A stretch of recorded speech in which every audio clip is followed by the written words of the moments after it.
అందరికీ నమస్కారం. KSR data vision YouTube ఛానల్‌కి స్వాగతం, సుస్వాగతం. ఈరోజు అజెండా ప్రకారం మనం date and time intelligence functions గురించి తెలుసుకోబోతున్నాం. సో, మనం లాస్ట్ వీడియోలో బైగ్ డేటా అనే డేటా సెట్ మీద కొన్ని ఫంక్షన్స్ ఎలా క్రియేట్ చేయాలో తెలుసుకున్నాము. ఫస్ట్ ఆ బైగ్ డేటా సెట్ ఎక్సెల్ షీట్‌లోకి వెళ్దాము. ఇక్కడ గనక మీరు చూసినట్లయితే మనం లాస్ట్ వీక్ యూజ్ చేసిన బైగ్ డేటా సెట్ ఇది. లాస్ట్ వీక్ మనం మనకి ఈ 3 కాలమ్స్ లేవు. ఈ 3 కాలమ్స్ మనం ఎక్సెల్‌లో క్రియేట్ చేసాము. అదేవిధంగా పవర్ బిఐలో కూడా మనము ఈ 3 కాలమ్స్ క్రియేట్ చేసాము. ఇప్పుడు మనకి రిక్వైర్మెంట్ ఏంటంటే క్లయింట్ దగ్గర నుంచి 2 రిక్వైర్మెంట్స్ ఉన్నాయి. ఆ రిక్వైర్మెంట్స్ ఏంటంటే మనకి ఏ వీక్ డేలో ఎక్కువ సేల్స్ ఉన్నాయి. తర్వాత ఏ వీక్ ఎక్కువ సేల్స్ అనేవి జరిగినాయి. అంటే క్లియర్‌గా చెప్తున్నాను వినండి. వీక్ డే అంటే మనకి సండే నుంచి సాటర్డే వరకి 7 డేస్ ఉన్నాయి. ఈ 7 డేస్‌లో ఏ డేలో మనకి సేల్స్ ఎక్కువగా జరిగినాయి. అదేవిధంగా ఏ వీక్‌లో అంటే మనకి ఇయర్లీ మనకి 52 వీక్స్ లేదా 53 వీక్స్ ఉంటాయి. ఆ 52 వీక్స్‌లో ఏ వీక్ నంబర్‌లో మనకి ఎక్కువ సేల్స్ జరిగినాయి.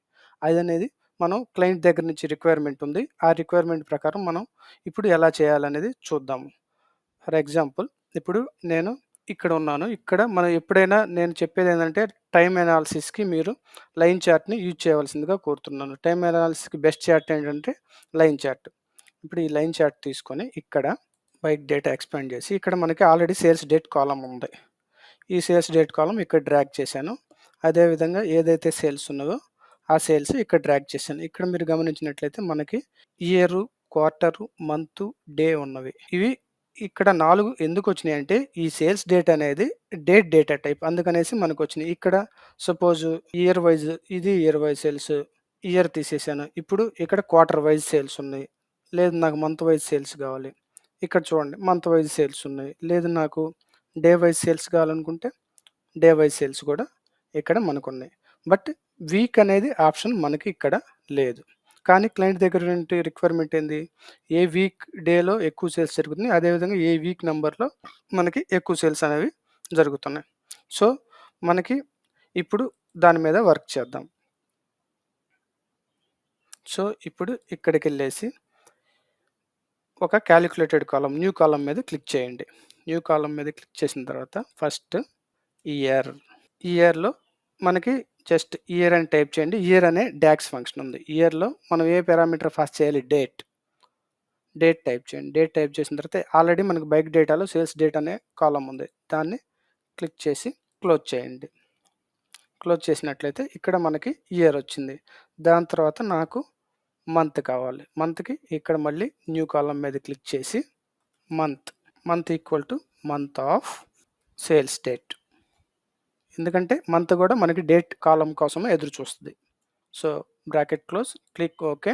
ఇక్కడ మంత్ నంబర్ వచ్చేసింది. దాని తర్వాత ఇప్పుడు క్వార్టర్. సో, క్వార్టర్ డాక్స్ ఫంక్షన్‌లో సేల్స్ డేట్ కాలమ్ యాడ్ చేద్దాము. సేల్స్ డేట్ కాలమ్ యాడ్ చేసి బ్రాకెట్ క్లోజ్ చేసి క్లోజ్ చేద్దాం. క్లోజ్ చేసిన తర్వాత మనకి క్వార్టర్ కూడా వచ్చింది. దాని తర్వాత day. So, day of sales date. So, ఇక్కడ క్లిక్ ఓకే. సో, ఇప్పుడు ఇక్కడ గనుక మీరు గమనించినట్టయితే 1 April 2020 year 2020 month 4th month and day 1st day. Okay. So, quarter వచ్చేసి సెకండ్ ఉంది. బట్ ఇది క్వార్టర్ అనేది మన ఇండియన్ ఫిజికల్ క్వార్టర్ కాదు. ఇది based on the default quarter తీసుకుంటుంది. మన ఇండియన్ ఫిజికల్ క్వార్టర్ ఎలా చేయాలనేది ఇంకొక వీడియోలో మనం తెలుసుకుందాము. సో, నెక్స్ట్ ఇక్కడ మనకేంటి ఇయర్, మంత్, క్వార్టర్, డే వచ్చింది. దాని తర్వాత నా రిక్వైర్మెంట్ ఏంటి?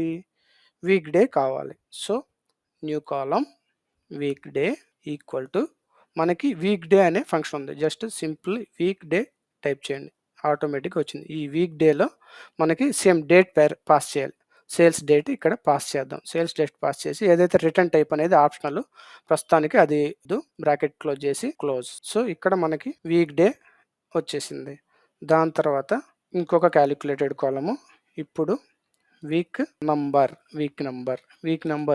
ఇప్పుడు వీక్ నంబర్ అనే డాక్స్ ఫంక్షన్ ఇక్కడ చూడండి వీక్ నంబర్‌లో మళ్ళీ సేల్స్ డేట్ అనే ఫీల్డ్‌ని మనం పాస్ చేయాలి.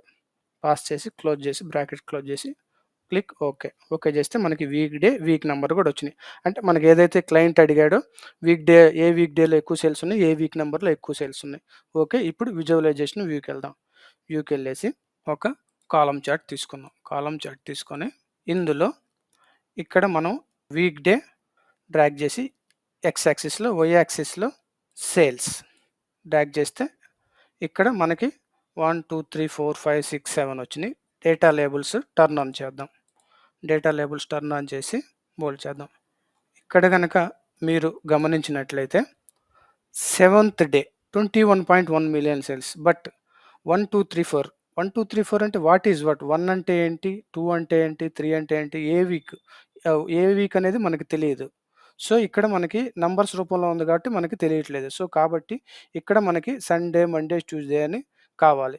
సో దానికోసం మళ్ళీ ఏం చేద్దాం, ఇక్కడ టేబుల్ వ్యూకి వెళ్ళేసి ఇంకొక క్యాలిక్యులేటెడ్ కాలం క్రియేట్ చేద్దాం వీక్ నేమ్స్కి. సో ఇక్కడ ఇప్పుడు వీక్ నేమ్ ఈక్వల్ టు మనకి ఒక ఫంక్షన్ ఉంది డాక్స్లో. ఆ ఫంక్షన్ యూజ్ చేస్తే మనం నేమ్ తీసుకొని రావచ్చు. ఆ ఫంక్షన్ ఏంటంటే ఫార్మాట్. సో ఫార్మాట్ ఇక్కడ వాల్యూ ఇవ్వాలి. వాల్యూ ఏంటి? డేట్. ఇక్కడ మనం సేల్స్ డేట్ పాస్ చేసి దాని తర్వాత ఫార్మాట్ ఏ ఫార్మాట్లో కావాలి. So the bracket close, click okay. ఇక్కడ చూసినట్టయితే మనకి వెడ్నెస్డే, మండే, ఫ్రైడే వచ్చినాయి.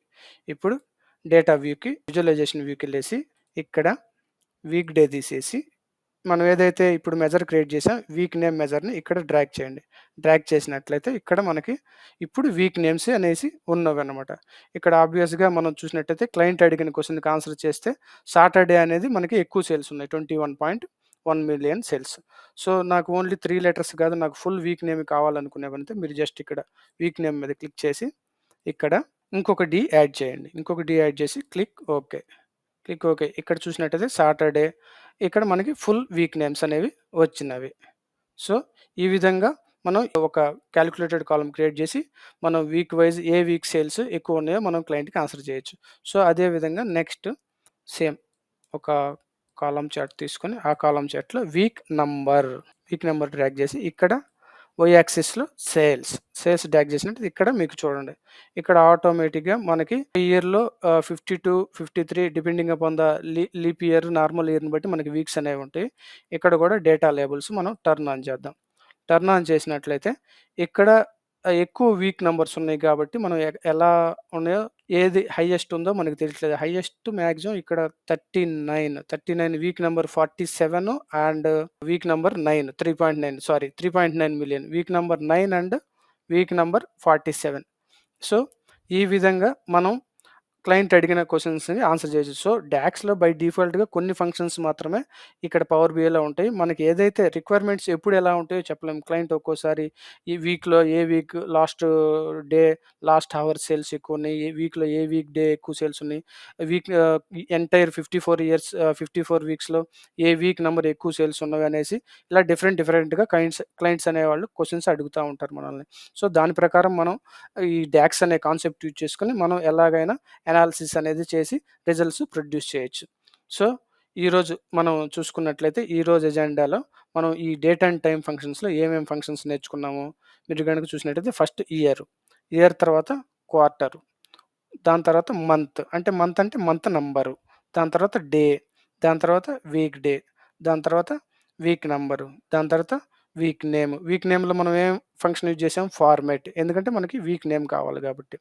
సో ఈ విధంగా మనం ఈరోజు ఇంపార్టెంట్ కొన్ని డేట్ అండ్ టైం ఫంక్షన్స్ తెలుసుకున్నాము. సో ఈ డాక్స్ ఫంక్షన్స్ని మీరు కూడా ప్రాక్టీస్ చేసి బాగా నేర్చుకోవాలని ఆశిస్తున్నాను. ఇంకొక ఇంట్రెస్టింగ్ వీడియోలో మళ్ళీ కలుద్దాం. ధన్యవాదాలు అందరికీ. కేఎస్ఆర్ డేటా విజన్ యూట్యూబ్ ఛానల్ని సబ్స్క్రైబ్ చేసుకోండి. ఈ వీడియోని లైక్, షేర్ మరియు కామెంట్ చేయవలసిందిగా కోరుతున్నాను. ధన్యవాదాలు.